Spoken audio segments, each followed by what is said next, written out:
maaf ya Kak. Mengenai penilaian nanti apa sih? Ada agak was-was nggak sih Kak?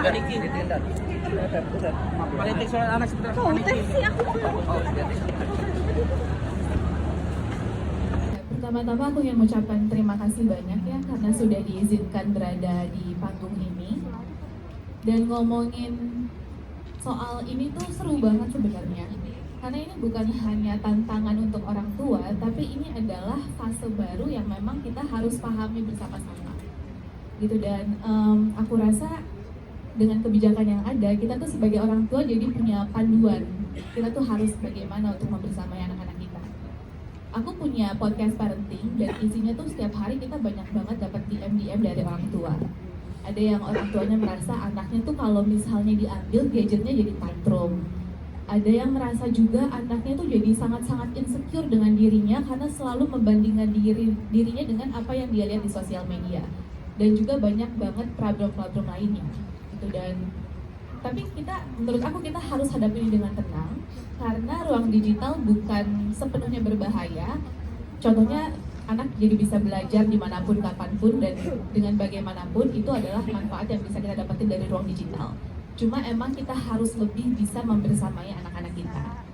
Dan bukan berarti dengan sistem yang ada orang tua tuh jadi kewalahan dan karena orang tua tidak mampu, tapi emang tantangannya tuh sangat-sangat kompleks sekarang.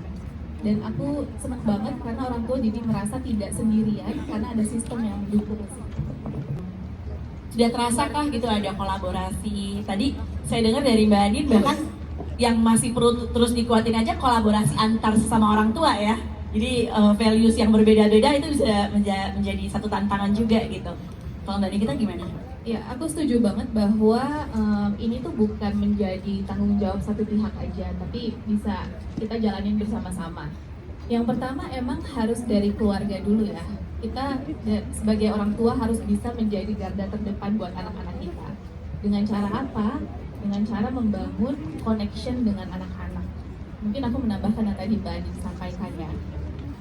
Oh, apakah membangun connection dengan anak-anak itu harus menjadi stay at home mom, harus berada di rumah, harus fisiknya selalu bersamaan dengan anak-anak?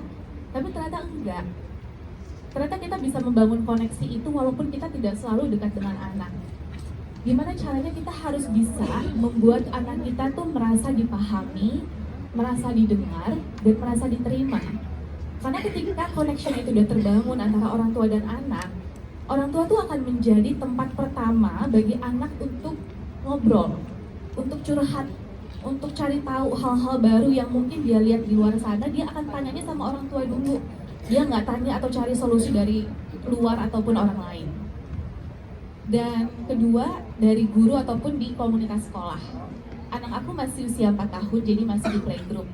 Jadi aku tidak tahu bagaimana sistem di sekolah sekarang. Cuma aku harap guru-guru tidak hanya mengajari tentang bagaimana caranya menggunakan gadget atau menggunakan sosial media, tapi bagaimana caranya berpikir dan lebih mindful lagi dalam penggunaannya.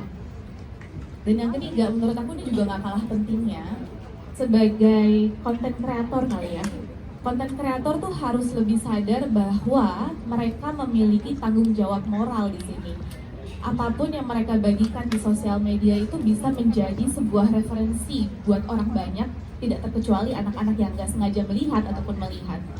Jadi dengan kesadaran ini dan bersama-sama kita berjalan, aku harap sih ada perubahan. Tepuk tangan dulu dong. Okay. Menurut aku dengan adanya komunitas seperti yang dibuat Ibu Andin dan ibu-ibu yang sedang berada di sini, itu tuh bagus banget. Karena aku merasa komunitas itu membuat para orang tua merasa dibersamai, tapi tanpa dihakimi. Jadi kita tuh kayak berjalan bersama-sama gitu. Dan memang harus dimulai dari kita dulu sendiri. Karena kita ini kan yang dicontoh sama anak. Kita ini role model bagi anak-anak kita. Bagaimana kita bisa memberitahu anak kita bahwa screen time itu tidak baik, dan lain-lain mengenai screen time, tapi kita sendiri selalu adiktif sama screen time gitu. Kita bilang di meja makan nggak boleh ada gadget, tapi kita sendiri suka main handphone kalau lagi di meja makan. Jadi memang perubahan yang utama sih harus dimulai dari kita dulu agar kita bisa memberi contoh ke anak-anak kita Dan dari platform seperti aku beberapa kali sih udah bikin podcast episode tentang bahayanya screen time terlalu lama untuk anak dan bagaimana cara membersamai anak-anak di dunia digital. Semoga itu dengan tujuan bisa bisa membuat orang tua jadi lebih paham mengenai dunia digital ini. Tapi kalau menurut aku memang harus dimulai dari orang tuanya juga sih. Harus ada kesadaran itu ya.